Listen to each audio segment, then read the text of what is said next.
computer. Good to go. Good to go. Who wants to start it off? All right, episode 3 of the Gym Guys podcast. And we're kicking it off with a huge guest, physically huge and huge in stature, Mr. Evan Centopani. Thank you for having me, guys.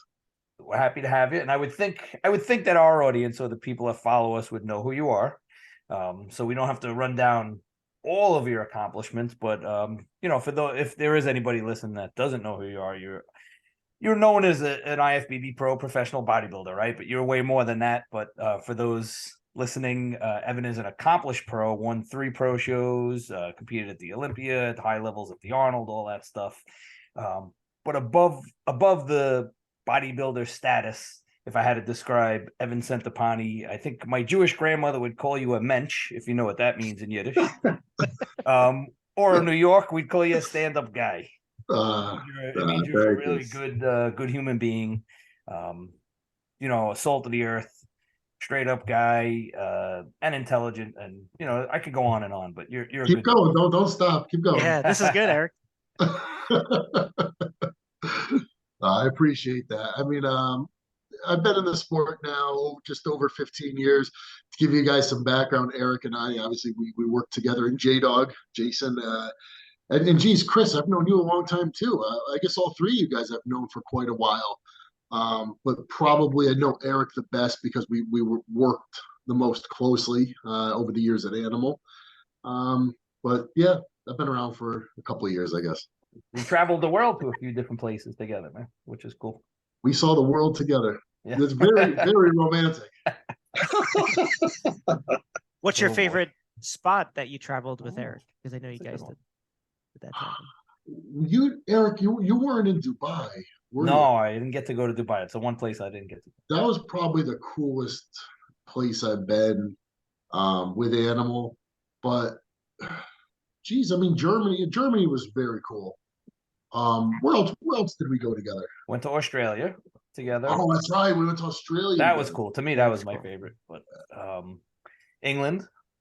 Yep, England. A couple times England. Yeah, a couple times England, a couple times Germany, and Australia. Yeah, very cool. And obviously all over the U.S. a bunch of times. Yes, many places. Was at a lot. Not all, but most of your photo shoots I was at with, me, you, and Brian Moss. Long days doing that. That was really cool getting to see the behind the scenes of all that. Now that I'm really thinking about it, we got some history together. Yeah. We do. Those had to be great trips. Different gyms, just different cultures. Absolutely. Trying a different food. Yeah. See, that's all that's on my mind right now, Evan, is food. Nothing changes because, I mean, I'm not dieting, but that's all that's on my mind too. I mean, when I think about all these places you went, it was all about the food. Yeah, good experiences, man. I mean, food is really, I think, the number one way that you get to experience a culture. I mean, when I land someplace, the first place I really want to go is the grocery store. And you get to see first, that's like one of the most telling ways that you get to see how people are living. Go to the grocery store. Evan, is that something that you would script out ahead of time? Like you kind of know where you want to go for food before you? Sometimes I would do some homework, and now obviously with the internet and with social media too, you could stake out places and read reviews, and you could show up someplace and really kind of find spots that in the past you would have to have some type of local to rely on to get that information. But yeah, dude, I would definitely think ahead. But I always love just going to the grocery store. The grocery store was great, and you see all these different things that maybe you don't have at home. And I don't know, food is really one of the greatest things in life, and it really makes sense considering it's one of the most fundamental, and it's one of the things that we celebrate the most, and it says a lot about our culture, and it's one of the easiest ways I think that we share culture is with our food. I mean, if you showed up at my doorstep and I wanted to make friends with you and we couldn't speak a common language, what would I do? I'd probably offer you some food. Breaking bread. Mm-hmm. Yeah. Very cool. I think that's always been one of your finest characteristics, or your identity is certainly how you go about food, and meal prep, and all the things that you do. It's certainly what attracted me to saying, hey, this would be a great guy to kind of lead me down the right path. Just the overall knowledge, as Eric had said in the beginning, just kind of grounded, salt of the earth, basic, good, common sense knowledge that you obviously does get scientific, but common sense isn't so common these days, right? So it's important. Well, it's funny you say that. A coworker of mine the other day. Now we're only a few weeks post January 1st, so I hate to use the term resolutions, but Yeah, a lot of that stuff is fresh in people's minds. And a guy that I work with, he was walking by my office. He popped in. He's like, "Hey, when you got a minute, let's talk. If you don't mind, would you talk to me about nutrition and eating?" And I said, "Listen, dude." And this kid loves to eat. He's an Italian kid. He's always making food. We're always swapping recipes. And I said, "Dude, I'm going to give you an invaluable piece of advice. One thing. We're not going to talk macros. We're not going to talk calories. We're not going to talk any of that stuff. I want you to do one thing." And this is the piece of advice I give to everybody. If you're going to start with any one single piece of information, start with this: consume single ingredient foods. Right? People say, "Well, what do you mean by that?" If I go to the grocery store, right, spinach is a single ingredient food. A potato is a single ingredient food. A chicken breast is a single ingredient food. Bread is a food product. It's composed of multiple ingredients. If you fill your plate with single ingredient foods, I don't care how much carbs, proteins, or fats it has. What's gonna go? What are some foods that people say, "Oh, I really love that food. Oh, why? I love steak." Okay, man, have a steak. But guess what? If you're eating just a plain steak, it's only going to be so good. The likelihood of over consuming single ingredient foods, number one, is very slim. So if I have the option of consuming steak, right, now steak is delicious, or a pizza, I can consume so many more calories from pizza very easily. I can wolf down a pizza, or stop by Wendy's or McDonald's, whatever, and I can wolf down a couple thousand calories easy. Not very easy to do with whole food. yeah, kind of a la That's a carte good point. Yeah, versus that's really processed. good. So it's the tendency to overconsume is very, very low. No matter what food you like. Well, I like nuts. Great. I like avocados. Oh, but I stay away from it because it's high in fat. No, you can have all those foods, okay? If you eat them in a way that's very plain, simple, you're not making, using these fancy recipes. Listen, I make chicken, okay? I'm past the point of even putting seasoning on it. I put it on the grill plain. I make vegetables. What do? I steam them or I boil them. Guess what? It's not easy for me to overconsume food. You want to know why? It just doesn't taste that great. I think that's a great point, Yeah. man. A lot of Yeah, these it is. processed foods are hyper palatable, and yeah, you're right. It's like if Yeah. I eat a pizza or have a couple of chips, that's why I have to stay away, because once I start, it's hard to stop. Makes you It's a want to keep great eating. word, is hyper palatable. That's a great word. Yeah. And no matter what food, think of foods. Oh, I love carbohydrates. Great. Eat potatoes, eat rice. Guess what? A plain baked potato, it's not that great. So when you start filling your plate with just simple, basic foods, regardless of the amounts, right? The quantity of it, the carbs, proteins, fats, if you stick to just eating plain, single ingredient, natural food, you are going to you're already 70% of the way there. If most people followed that one rule and one rule only, probably the majority of disease, including obesity, would be gone in this country. Yeah, listen up, everyone. Serious, simple, challenging, great advice. It's all about just doing that one thing that can make that difference, and then what you can do from there. Yeah, once you max that out, hey, ride that out a few months, come back and talk to me, then we can get specific. I like it. Profound.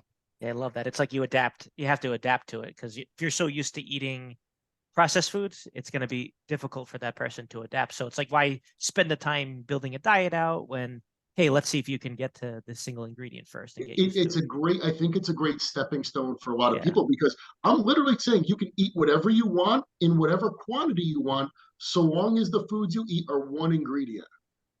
Listen, if somebody came to me with that restriction, I'd say, well, I don't have to count calories, or I love steak, I can have steak. Yeah, man, you can have whatever you want, but just do that one thing.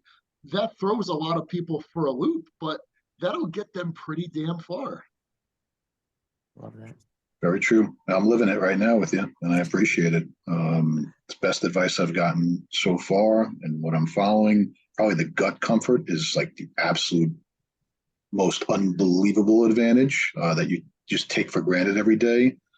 The water, the intake of water, even though you think you're drinking a lot, if you grew up in bodybuilding, when you grew up in weightlifting, like, yeah, I drink water. I drink a whole bunch of these, but no, try to drink, a whole bunch of these, every day, and start off your day with flooding your system with a liter of water. It's a big difference. It's a significant difference in energy level, significant difference in cognitive, significant difference in moving foods through your body. And again, I don't present myself as or any of us as a nutritionist or anything like that. Evan would be the one on that. But if you are looking to make a difference, whether it's New Year's, next year, whatever year, I would highly recommend that you look up Evan's services, especially for just no fluff, basic, really good information that you can follow. Chris, to your point, you touch on something. I don't want to let the opportunity pass. What you're really talking about are fundamentals. And no matter what industry, endeavor, discipline you step into, it doesn't matter whether we're talking diet, whether we're talking weight training, whether we're talking finance, no matter what subject we're talking, it's all just about discipline. It's about fundamentals. And it's just about doing the most basic things, the most essential things, but doing them well and doing them consistently and doing them without faltering. And that's the thing you come to realize is no matter what subject we're talking about, what industry, the best results come from doing basic things really, really, really well over a period of time. Over a period of time. And it's funny because all you see nowadays, like on social media, constant, everybody's got a hack. I got this one hack, this one thing. And even beauty, right? And I have an 11-year-old daughter, and she's starting to get into this, skincare. Now, that's crazy to me because at 11 years old, your skin is perfect. What do you have to worry about skincare? But she's interested in it. It's a thing. Well, I want to keep my skin nice, blah, blah, blah. Okay, cool. A point that I try to impress upon. Now, and granted, I don't know a lot about the subject of skincare. But without even knowing anything about it, I can tell you that once you get into it and you get into the weeds, probably the thing that you would find is that there are some really, really fundamental things you could do. And if you do them well, you're going to be okay. Now, I always figured, and this was a point I tried to impress upon her, was beauty obviously happens from the inside out. You're putting, these creams and things on your face, and they've got vitamin C in it, and so on and so forth. Well, a lot of it would be, I'm assuming, what you feed your body, right? Drinking lots of water, taking in proper vitamins, minerals, eating a good diet, being healthy. And when you're healthy, that usually is reflected in the way that you look. But it's just another example of, I don't even know anything about that discipline, let's call it. But I could already tell you right now that once you get into it, if you talk to people who probably really, really, really know what they're talking about and they don't have anything to sell, they're going to have some really, really basic information to give to you and say, hey, listen, if you do these 5 things consistently, you're going to put yourself probably in the best possible situation. It's not about buying a $300 cream or any of those things. Interesting. So, Ev, I want to transition into something, and a lot of people may not know like what you're doing now. And the reason I'm bringing it up is because you said, some guy came by your office. So many people may not know that you work in an office. Why don't you bring us up to speed on what you're doing currently? Yeah. So work in the financial planning and advising space. I work with a team of guys. So the financial services industry, it's probably an industry a lot of people aren't that familiar with it, not really sure how it works. They might say, oh, well, maybe my accountant gives me some direction when it comes to, hey, it's we're coming up on tax season. In order to, for people who are self-employed, in order to pay a little bit less in taxes, maybe you want to allocate some money toward a retirement plan that'll lighten your tax burden. Also, set yourself up for retirement. Or it might be, hey, you work with a guy at a bank or a Merrill Lynch or an Edward Jones or one of those types of places. I work with a team of guys, and they're all extremely successful. The only way I even kind of got involved is because one of the guys been my friend for over 20 years, and he started in his early 20s. He partnered with a guy who's in his mid 60s. The both of them, for compliance purposes, I'm not supposed to name the name of the agency that I work with, but just to give you an idea, agency-wide between Connecticut, New York, Massachusetts, where we're predominantly located, there's anywhere from I think 600 to 700 agents agency-wide, and two guys that I work with are annually within the top 5 in terms of production, and they're very sought after, very, very good at what they do. And more importantly, they're not douchebags. So it's an industry that's kind of filled with douchebags. I'm coming to learn, and I'm lucky to be on a team of just solid dudes who are interested in just building, building a good business where, like I said, they're all very successful. They don't have to make recommendations to people that are just, kind of helpful to them and maybe don't do the best by their clients, which is very important to me. You've known me long enough to know that I don't want to make any type of recommendation to anybody if it's not something that's going to hold up or would jeopardize my integrity. So, been very lucky to find myself on a team of really good dudes, and really, like, what do we do?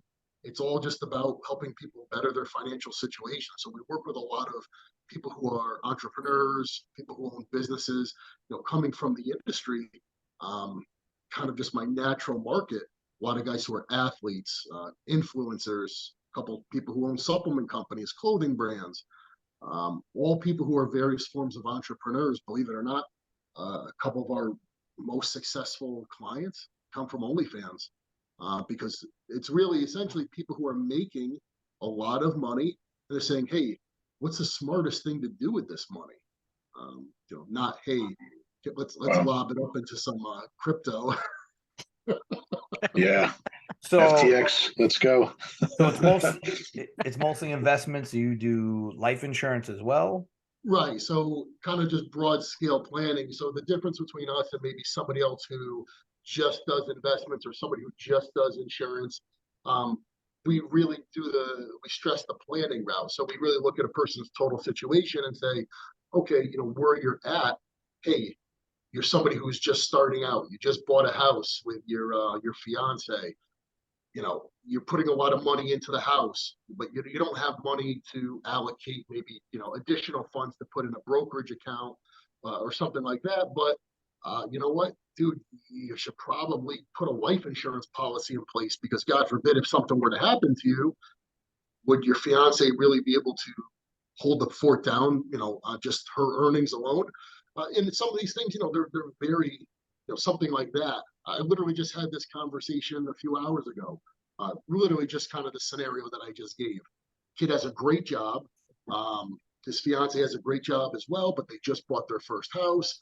And, he contributes to his company's 401k, doesn't have a ton of money to, put into something else. But I'm like, dude, probably makes sense to lock up just a term insurance policy. That way, God forbid, if something happens, you guys are both protected. And what's it going to cost you? $60 a month, $70 a month? Yeah. So it's not always about, these huge, huge moves. Again, it's about fundamentals that lay the groundwork for the future. I want to touch upon that because it is bodybuilding related. And unfortunately, as we've seen over the past couple of years, we've lost a lot of people in the industry, right? And there's nothing sadder. I mean, it's sad that the person passed away, and there's some people that we know, right? The sadder thing is when I see somebody have to post like a GoFundMe for the family because that person didn't leave anything to protect their family. You know, Eric, it kills me because so many times I've seen it happen, and every time it happens, I'm so tempted to come out and speak on it, but I refrain because the last thing you want anyone to think is that you're Trying to sell something. using, you know, an unfortunate circumstance to like promote yourself or Yeah. sell somebody Yeah. something.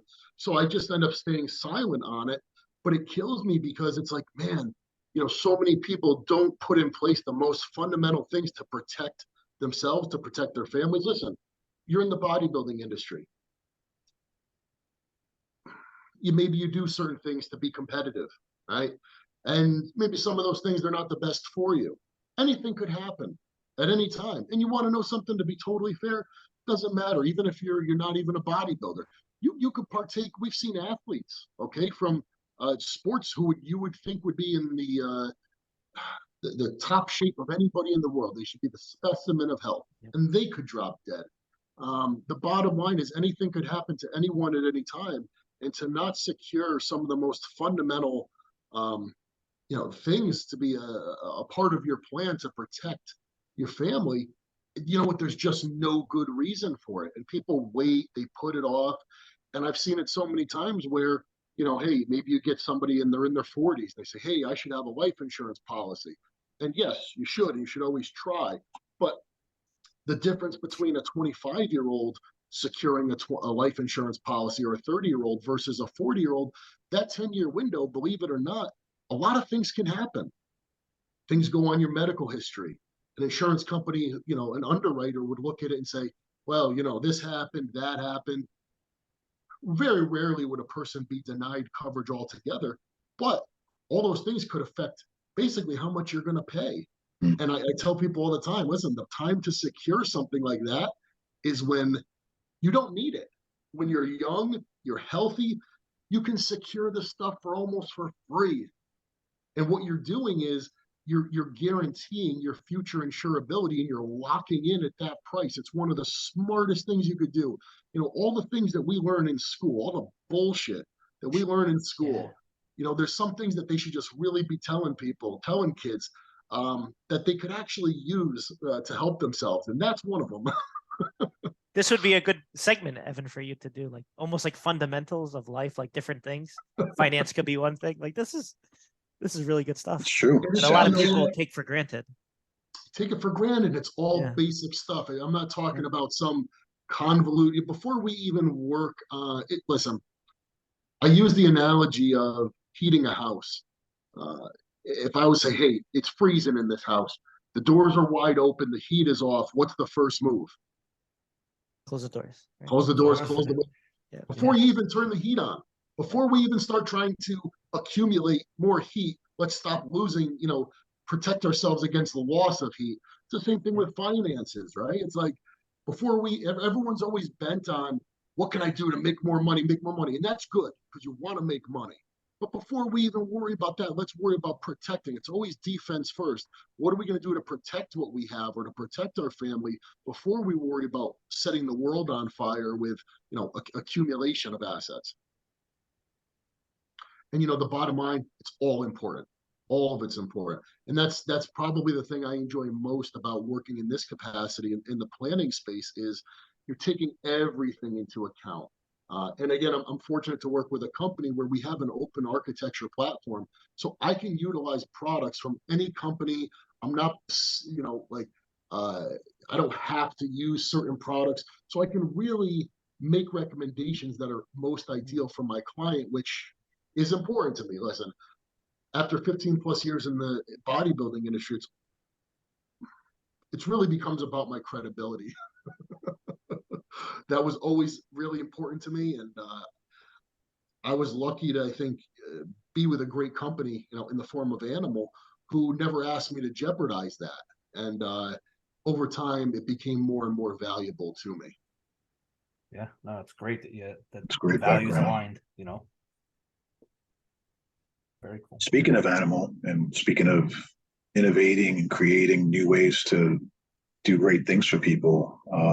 Probably a good segue to talk about development of meal with Jay. And again, that was something that you both invested, all three of you invested in, as far as doing something that was, a real product that was really different than anybody else, with no compromises, right? You wanted to make it the way you wanted it for, quality and digestibility, and not just be a trend or be a fad. So I think, with some of the, creative things that you're talking about right now, especially investing, why don't you guys talk about, the development of meal, what went behind it?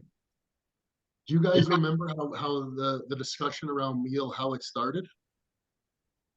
I don't I think recall it. I think I do. You were making your own shake, right, Evan? I was, but I guess I won't name names, but somebody said, "Hey, what do you think about a weight gainer?" We're thinking about revamping Real Gains. Right. That's And right. I was Now, kind of like, forget weight gainer. uh, Why don't we make a good meal replacement? Because there's nothing, having not only been in the industry for quite a while now, but also I've been a consumer since I was 15, 16 years old.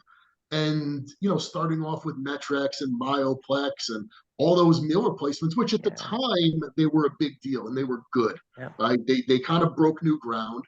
But when you really start to dissect them, they could use some help. And I said, listen, man, if there was a good meal replacement out there, I would love to use that product. And as with all good inventions, they're the product of necessity. And meal was really born out of that. So, Jay, why don't you give us a little insight of how you guys work together to give the listeners an insight of what goes behind formulating a product and how you guys Yeah, work back and forth with Yeah, you guys talk about while I make one. product plug. Because this is my Perfect meal product before I do plug right legs here. tonight, Evan. I remember talking to Evan early on. This was after, like you said, I don't know if I was part of the initial discussion of the weight gainer to the meal replacement, but I remember coming in when you were building your own. And I think, was it True Nutrition that you were Yeah, having it built? And I remember buying it after you talked about the idea. I'm like, man, this sounds killer. I remember buying it and drinking it, and I was like, oh my God, how are we gonna make this because of taste? I know, like, Evan, like you told me you could drink it. This is great. And then when I tried it and we tried it around the office, I think Eric was there, Phil, some of the others, and it was like we got some work to do. So I remember that part early on, but we loved the formula, and it was a matter of the ingredients. Like we really had to get the right ingredients. Something it's not that we haven't put like proteins together and, like you said, weight gainers, but sourcing these whole foods were unique to us. We had to find, if you want to talk about some of the whole food sources and things that we had to find, maybe yeah. So, that was unique. I guess kind of getting back to the impetus for it. Well, could you go out and buy any number of the meal replacements that I mentioned earlier? Sure. When you break them down, though, usually they're a cheap, inferior source of protein, some cheap carbs, usually no fats, and if there are fats, they're crap. And then you have the total, and those shakes, they'll usually be a decent shot of protein. Maybe right. What was Myoplex or Metrex? 40 grams of 38 grams, 40 grams of protein, Yeah. 20 grams of 25 carbs. carbs. Yep. No fat. Maltodextrin. Yeah. And that was pretty standard. And then Mhm. over the years, you've got the total opposite end of the spectrum where maybe some really crunchy granola tree hugger type company is putting out like an all natural organic product. And you look at the Yep. ingredients, you're like, wow, these ingredients are lovely. It has 5 grams of protein, like 1,000,000 grams of fiber. I'm probably going to fart my brains out. And taste terrible. So Yeah. it's going to taste like shit. So it's like, there was nothing that bridged the gap between like, hey, you know what? This is going to hit macros that would be like a viable meal, right? Like 50 grams of protein, 50 grams of carbs, 15 to 20 grams of a quality fat, along with ingredients that are going to digest easily. It's going to be totally natural, free of artificial flavors, preservatives, colors, so on and so forth. It's just going to be solid. It's going to be basic. It's going to be natural. It's going to allow me to hit my macros. It's going to digest well, and it's just going to fucking work. And there was nothing else out there. An animal, and to this day, I stand by that product. There is not a better meal replacement on the market. If anybody's been following me for a long period of time, I don't rave about products. I'm not towing the line for this product today and then next week it's something else. That is true. Animal meal is a product I will tell you through and through. Find me something better. Bring it to me. You're not going to find something that's more balanced, that's natural, that tastes good, that digests well. That's another thing. How many formulations out there? They're whey protein based. Now, I don't have any problem with whey protein, but I just don't digest it well. And I know that that's a problem for quite a few people. So this product ticks the box for really any population. Are you, well, not a vegan, but if you can't consume dairy, this product works for you. If you want a product that's natural, this product works for you. If you're a man, it works for you. If you're a woman, it works for you. You don't want the full serving, you could cut it in half. That was a problem too with a lot of the Metrex and the Myoplex type products. They were in packets. So you're committed to that packet. That's right. I hate to sound like I'm talking up, kind of my own product, but I feel very, very strongly about animal meal. No, and Evan, I was going to say, even just to go into like the ingredients in there, like working through the ratios, you had very specific ratios for the pea protein, the egg white, the dried whole egg protein, the beef, all the carbs, the sweet potato, the pea starch, the tapioca, dextrose, rolled oats, and like formulating that, knowing even down to the minute details of the formula, like the quality that went into it was tremendous. It was how much the ratios were. Yeah, and it wasn't just abstract or by chance or just some benign like, okay, we're gonna put 30 and 30% of this and this. No, it's when you really consider the amino acid profile, wanting to hit a certain amount of leucine and all the ingredients, the proteins were chosen for a reason.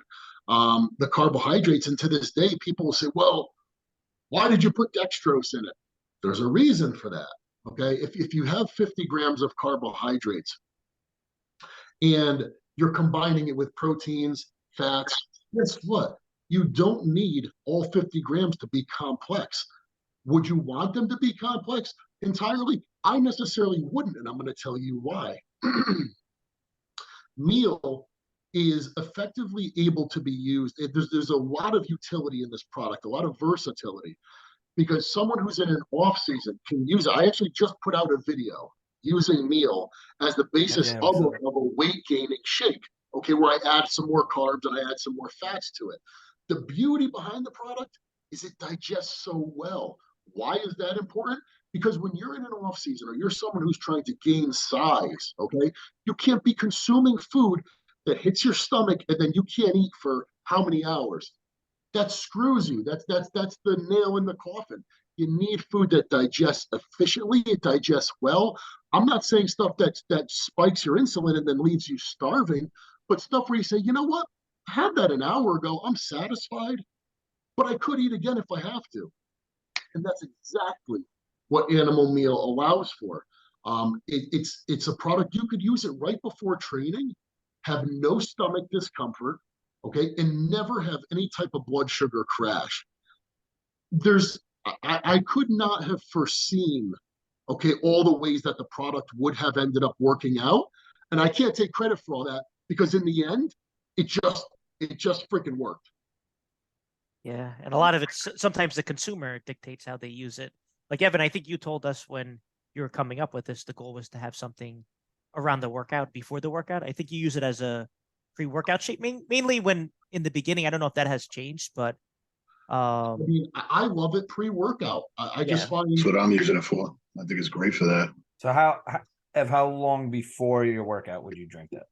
I mean, if I had to, I could slam it and walk in the gym. Right. What would be ideal? Like ideally, an hour? I think a half an hour to an hour. It keeps you really, really steady during training. Again, no discomfort. Listen, I swear it's going to sound like I'm trying to sell the product. That's not the case.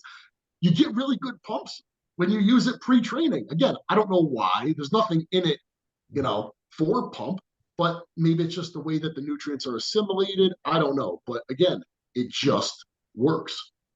Jay, I would tell us. almost, Go ahead. no, that's right. I would almost call it kind of like the way we would do like a whey protein in like a bowl of oatmeal, like a half hour to 45 minutes before you train. Well, this is, and again, it's not whey, as Evan pointed out, but just a really easily digestible, assimilated meal, no pun intended, to have, whether it's to take the place of a meal, to have before you train. It's no joke. This is what I'm drinking now, and then I'm actually training after this. And wanted to make sure that it gets the credit it deserves, because whenever I open up a packet or I use it in front of people, there was what the heck are you drinking? What is that? I kid around now. It's Ovaltine, so it's carnation. But but when I tell them, like, there's olive oil in this, like there's cassava in this. All the ingredients are something that you could spell and pronunciate, and it's real stuff that's not going to cause discomfort. I go, this is just. And the last thing I'll say, and Evan, you and I have kind of talked about on the side too, and me with the guys, people and patients in hospitals, people fighting for our country out in the field in different countries. This is something that they could seriously, this is not a pitch that they could really be relying on. And they'd be like, after they had it, after they drank it, they'd be like, yeah, no, I do see what those guys are talking about. There is a difference. The product is extremely versatile. It has a label on it that says animal, and there's a jacked guy on it. If that weren't the case, it could live on the shelf in Whole Foods, okay? Because there's nothing on that ingredient list, and they're very picky about what foods or what food products they will allow to be sold in their stores. And there's nothing on the label of that product that would prohibit it from living on the shelf of a Whole Foods. It's just the versatility of it is outstanding. It just plain works. Jay, can you give us a little insight when you're formulating this product? I know there are challenges with a couple of things, right? Getting something like that to taste good, right? It's naturally sweetened and the like. 2, you got to hit a certain price point, right? We know that you can't charge $100 for it, or nobody's going to buy it, right? So can you give us any background or insight, like how that was like formulating it? Yeah, so flavoring was tough, because I would say, Evan, I remember sending samples to you, and your standard, like, it's good. But when we sent it to some consumers, they're like, hey, this needs some work. So we're like, it pretty much flavor-wise, we weren't worried that Evan wasn't going to like it, right? Like, we knew he was going to like the flavor. Like, we got it pretty solid from the beginning, but there was still work to be done. And that's where we did the initial alpha testing to get feedback on the flavoring. That really helped us bring it up to par and keep it in line with all the natural ingredients that Evan had in there. We didn't cut any corners with it, but I would say it was challenging. Like working with beef protein, for instance, like try flavoring that. That's tough. Really tough. I remember when we taste tested a million samples. You were part of it, back and forth, but I think in the end we nailed it. Like, for everything that you get in there, like the flavoring, I think it grows on you, because once you realize, right, Evan, like, that's a great point. It grows on you because you know what you're getting, and then you just accept it, and then you're like, holy shit, this actually tastes good the more you use it. I don't know if you hear that. A great point. Yeah. I remember the first time, I drank it, and it's like, anything that's naturally sweetened with like stevia has a slight aftertaste or whatever. Yeah. First couple of times I was like, I'm not sure about this, but yeah, as you said, the more you drink it, the better it tastes, and you start to look forward to it. The point you try to impress upon people, because we're in an era where the majority of stuff is flavored artificially, and it's very easy, and you can achieve whatever flavor you want. And a lot of people have become accustomed to these wacky flavors, birthday cake this, red velvet cake that. And the problem with those products is it's good for like 3 servings. Like, you have 1 serving, like, whoa, this is wacky. And after 3, you're like, get this the fuck away from me. Yes. With animal meal, listen, and I tell people the same thing. You're gonna try it. You might like it. You might say, oh, it's okay. But keep using it, and I shit you not, you're going to tell me after a week, 2 weeks, a month of using it, it gets better every time you use it, and eventually you're going to love it. And I hear that all the time from people. Yeah, you start to look forward to it, is what I hear too. For myself, I drink it every day. So because it's natural, there's nothing in it that turns you off. It just works. And even with like fiber, I remember Phil saying, well, we have an opportunity. We could add more fiber to it. Do you think we should do that? And I said, no, because for a lot of people, myself included, the fiber, a lot of times it'll look good on a label. 5 grams of fiber per serving. But you know what it does? It makes people fart and it fucks them up. No, we're just going to go with a product. Hopefully it looks good enough to people. When they read the label, it looks good enough. But when they try it and they use it, they're going to be a believer. Yep. Yeah. And then, go ahead, Jay. I was going to say, Eric, you mentioned the price, and it's been out long enough. I could go back to our initial pricing strategy. Let's just say that Phil did. We'll throw Phil's name out there, but he didn't price it appropriately. And the funny thing, high or too low? No, we actually were losing, I want to say, a few dollars per unit, and we didn't realize because I guess the numbers weren't ran correctly. So I remember reaching out, Evan, like, hey, heads up, we're going to be increasing the price. But really, we had to increase the price because initially we were losing money per unit. And to be fair, some of the products in that category that, I don't consider them competition because I consider them inferior to it. But what other people might say are comparable, we're selling at a much, much higher price point. And anytime people would compare, I'd be like, dude, it's not even close. First of all, it's not all natural. Second of all, if you look at the macros are totally whacked out. The other products have too much carbs, not enough good fats. The fats that they do use are shit. There's no comparison. Not to mention when you try this and you use it, and anybody can put anything on a label. We all know that. We've seen that. And unfortunately, a lot of the companies out there, because they are smaller in size, and a lot of people don't realize this, if you're a smaller company, you're going to fly under the radar of the FDA. 100%. Animal, being the size that it is, has the FDA lodged up their ass. Yeah. So if it's on the label, it better be in the bottle. Yep. And I will say, Evan, like after meal came out, we saw a lot of copycat products in the marketplace that normally you wouldn't, like you said, there was either protein powders, meal replacements, or weight gainers. But once Animal Meal got launched, you saw all these whole food type powders. I don't know. They tried to emulate, I think, what you came up with, but each did it in their own way. But it started a revolution, I think. We, some things I could say was anticipated genius. Some of it was not. And without you guys to collaborate with, obviously, if you guys never flavored it the way it did or put it all together, because this was all conceptual. And with me, saying, hey, it would be great if it has this, this, this, and this, but it was really you guys who put it all together. Yeah, I don't know. Simply put, and not to brag, but we nailed it. We nailed it. I do have a question, which maybe, Evan, it might put you on the spot. And maybe me too, because I'll have to answer to this. Whoever watches this, I'll have to answer to this. But if we were to collaborate on another product, do you have something in mind that's missing from the animal line that you would like to see? Just curious if there's something.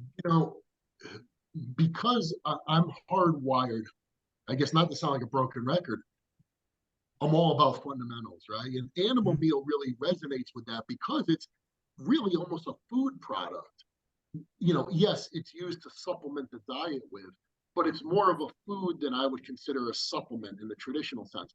So when you ask me that question, my mind almost immediately kind of goes back to another food type product. And I think people are hungry for it. No pun intended, but I think like a vegan version of Animal Meal. Now, people who are Animal Meal purists might say, hey, that's not animal. It's not hardcore enough.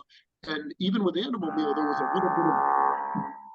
was a little bit of resistance because we went the natural route with it.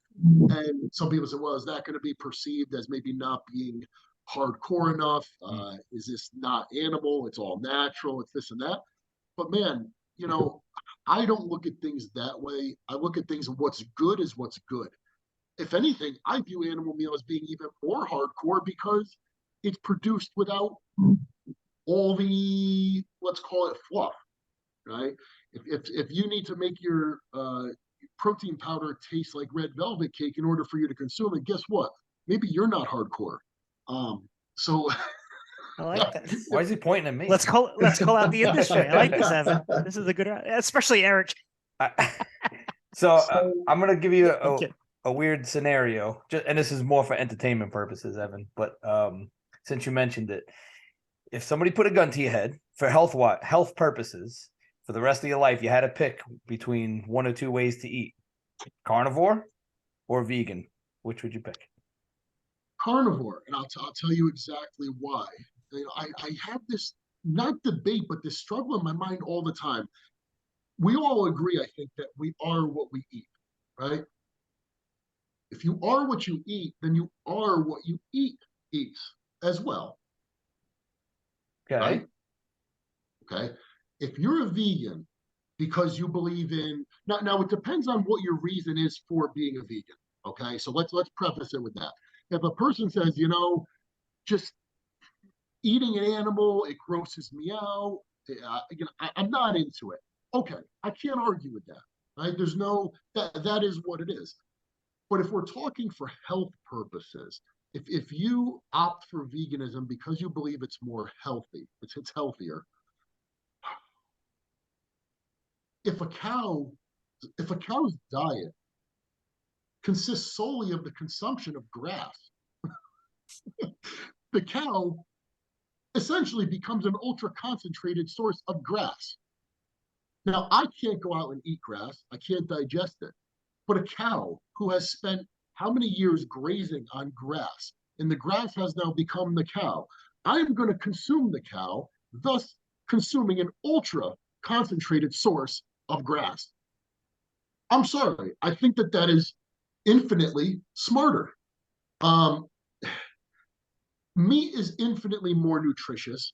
You don't need to consume anywhere near as much of it than you would to consume plant matter. And these are maybe opinions, to some degree, my opinions put aside. I think the ultimate question is, what are we meant to consume, right? A vehicle, my car takes gas. I can't put diesel in my car, right? It won't run. As human beings, we have certain things. Now we're omnivores, right? We're neither carnivores nor are we herbivores. And I think ideally we consume everything. I don't think there's anything. I'm a believer in the consumption of vegetables, and I'm also a believer in the consumption of meat. But if I had to pick one, I would pick meat because I believe that you're just getting more nutrition.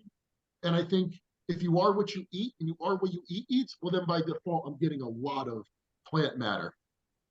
Interesting. Very interesting answer. Yeah, that was more for entertainment purposes, but that was very interesting. No, it makes sense. It But does. I would like to know. And I was reading a National Geographic article the other day, and they were trying to assess, based on almost like evolution, maybe what we're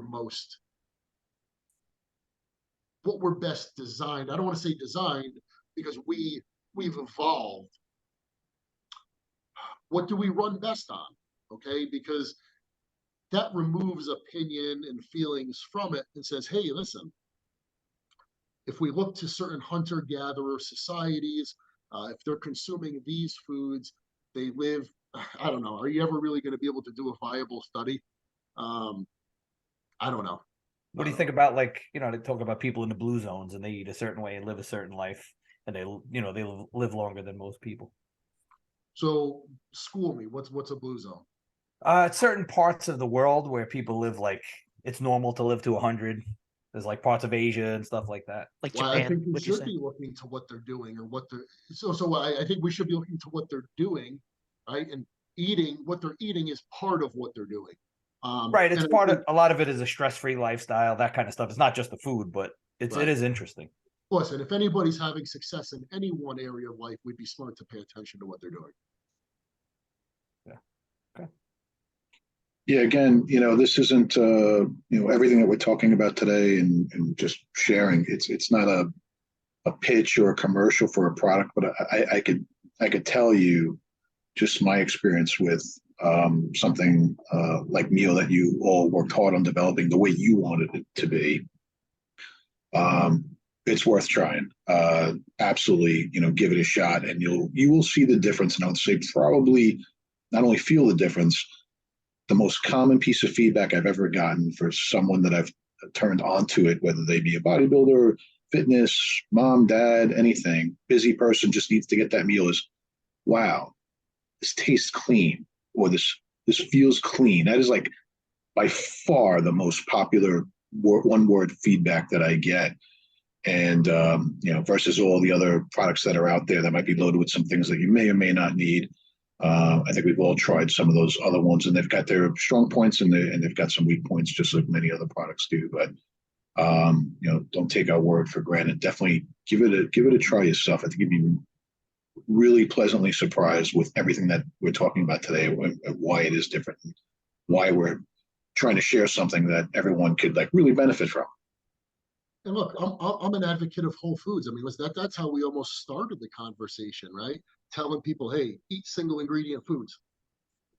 So I tell people all the time, because if somebody says, well, you're trying to sell me a shake, I'm actually not. I would tell you the same thing I would tell anybody else, and then it's the same thing that I live every day. Whole foods are the basis of my diet. And in a perfect day, every meal is a whole food meal. Okay. But life happens too. And I realize that it doesn't always work out that way. You're on the run, you got to move, you don't have time to sit down and eat a meal. Um, I feel comfortable making a statement that if you cannot sit down to a whole food meal, that is the absolute next best thing. Definitely agree with that.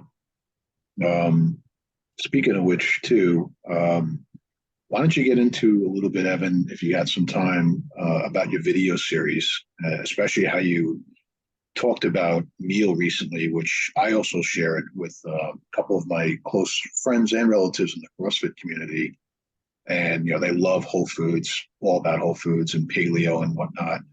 And I don't know how compliant meal is to that diet, but man, they were very turned on to it, and how wholesome it was, how clean it was. And we got the usual, wow, I didn't know this existed, so it's important to expose it. But I know you got a great video on it, and then you've got other videos that you've been doing recently just about great food preparation and just tips. Yeah, so with my YouTube, it took a long hiatus. There wasn't anybody local to me, and to be totally honest, my life's been really busy, and I hadn't really sought anyone out. And then a friend of mine was using somebody to film content and edit it and put it up. And he said, dude, this kid's been great. You should talk to him. And I said, okay, great. It kind of just presented itself. We started working together. And the impetus for it is really, I don't know, there's so many areas in life where I find myself day to day, for better or for worse, I research the hell out of things. If I'm going to buy a product, I upgraded like my kitchen utensils, right? Meaning like spatulas and serving spoons and whisks and all that kind of shit, right? A few weeks ago. Now, probably a normal person could just, I don't know, walk into Bed Bath and Beyond and just buy some shit and call it a day. I have I would say a bad habit, a problem, where it's just never that simple. I have to know my options. I have to explore my options. Part of it stems from, I don't want to say that I'm cheap, because I will spend money on high quality items, but I always want to make sure I'm getting the most for my money. If I'm going to spend $100, I want to feel good and say I spent that $100 in the best way possible. So if I feel like I got a really premium product for it and I didn't overpay, I'm happy. But I like good stuff. I don't like garbage. I hate shit. So any little thing that I purchase, I research the hell out of. And then usually by the time I make the purchase, I want to share it with people, because I feel that I've spent so much time that I could save them a lot of that time that I spent. So whether I'm cooking something in the food, or cooking something in the kitchen, or it's a product or whatever in day-to-day life, whether it's a process, a product, any type of discovery, I find myself wanting to share that with people, partially out of excitement, partially out of wanting to save someone else the time, maybe misguided effort, whatever.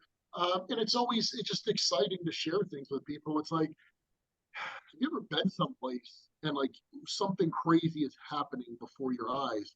And it's like the first thing you do is look around to see if there's anyone else that's seeing it, because I don't know why. There's something really innate about that. It's almost like if you don't share it with someone, it didn't really happen. So to some degree, my YouTube channel, it just so happens it ends up being a lot of stuff in the kitchen, probably because that's one of my greater passions. But springtime is coming. It's going to end up moving out into the garden. It's going to probably end up moving into a lot of other areas of my life where I just find myself doing things and wanting to share it with people. I love that, and people want to follow. They love your seeing video it. though. Yeah. That for whatever reason, people Yep. want to follow it. So that's cool. Well, it's interesting. You present things in an interesting way, an intelligent way, and even an entertaining way. So it's an easy watch, like watching your videos. Yeah, that's a good description for sure. Yeah, and even with your recommendations, when it was time for me to get a new digital scale, I'm like, Evan, I know you did the research already. What do I buy? Split second. He's like, buy this brand. And I'm like, that's it. That's all I need. Went straight to buy it. So it's, again, you develop that reputation when people trust you, right? That's one of my buddies that I work with. He's like, listen, man, he's like, you're really good in this business. You're a great bodybuilder. He goes, but I'm telling you, man, you're calling. You just need to review products. You need to accept it, and you need to make awesome. that what you do. Bro, you could make serious coin doing that too. And what about this other project venture you got going on, Centopani Circles? I'm having an awesome time. We're all having an awesome time watching it. Feel like I'm hanging out with Lee Priest. Yeah, so interesting. And which could be a very dangerous event. But fun guys on it. Was that your idea, Evan? Is that why it's Centopani Circles, or? It was a collaborative effort, so I can't take full credit for it. But I worked with somebody and we kind of spearheaded it together, and we rounded up a great group of dudes. I mean, at this point, it's myself, Jay Cutler, Flex Lewis, Juji Mufu, Antoine. Chris Tuttle, Jose Raymond, Antoine Vaillant, Lee Priest, Guy Cisternino, it's Frank McGrath. It's a huge group of what I think are great dudes. Yeah, it's fun to watch. Like, it's very entertaining, and it's so like fly on the wall. I think that's what makes it also so interesting too. Like, it's not like a highly edited, planned out video. You guys are just shooting the shit. Like, it's so different from any other social media platform, and that's been the challenge is getting people to Telegram, because like, what the hell is Telegram? Right. I don't have it. I don't use it. So that's been really challenging. But once people get there, they're like, "Oh, this is great. This is hilarious." Yeah. Because definitely. like you said, it's totally unscripted. Listen, I'm not a big social media guy by nature.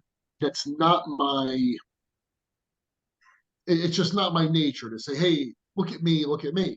So I have to be mindful to share things, or saying, "Hey, you know what? Let me grab my phone. Let me grab my camera." But with Telegram, I find myself much more apt to do so because I'm literally having a group chat with my friends. Right. Versus putting it out like on Instagram, you're putting it out. It's curated, like, yeah, it's weird. Yeah.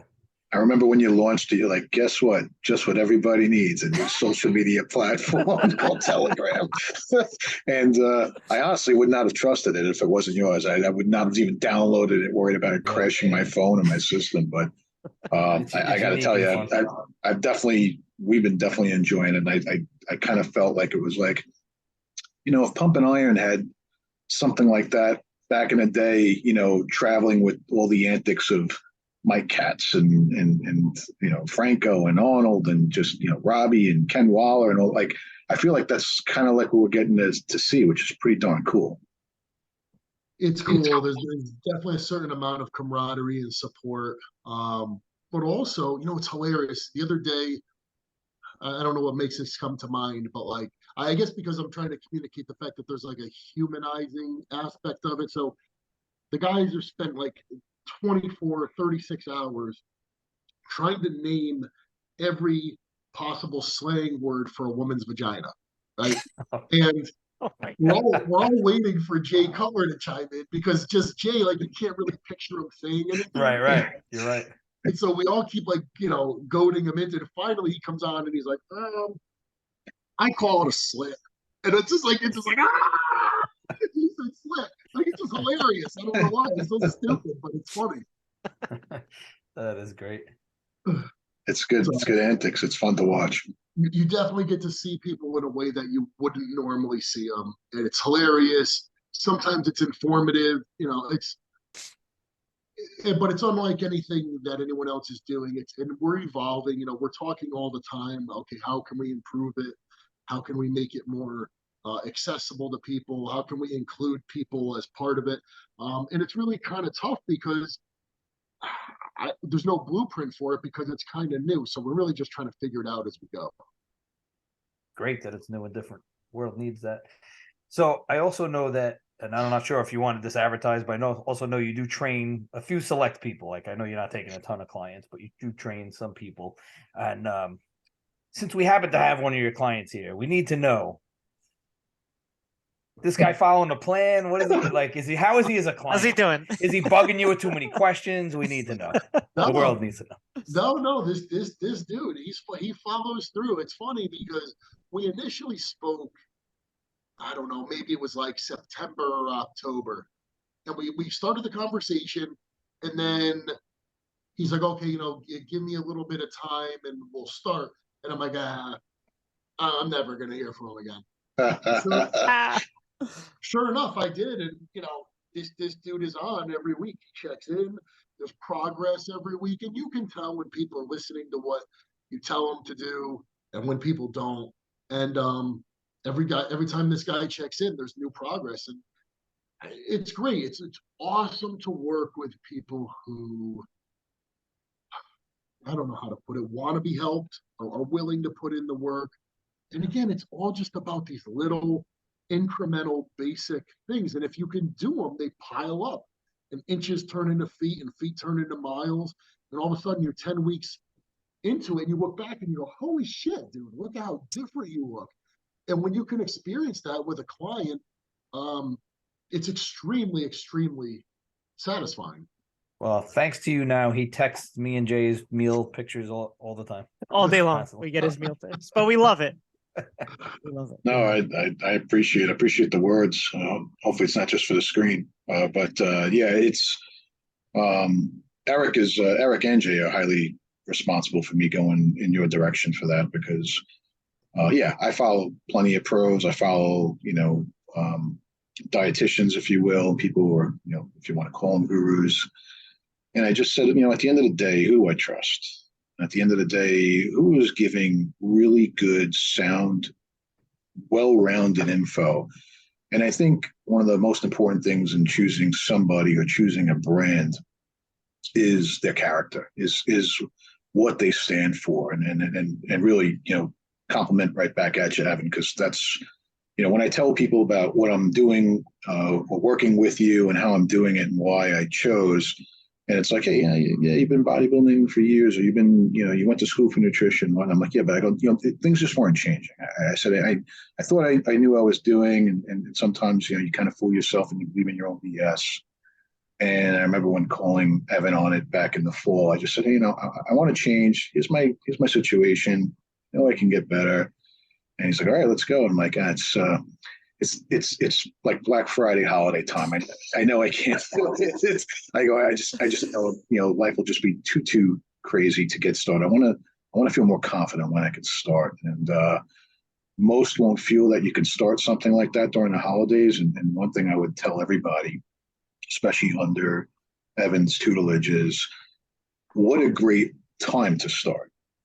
Don't think that just because there's one Thanksgiving Day or there's one Christmas Day or Christmas Eve, obviously it's a season, but knowing that you're probably going to go a little bit off the rails and eat some crazy foods, don't get that in your mind that, well, that's not the right time. And I know I gave the excuse before about how maybe hectic my schedule would be, but I also knew the training aspect that was going to be involved as well.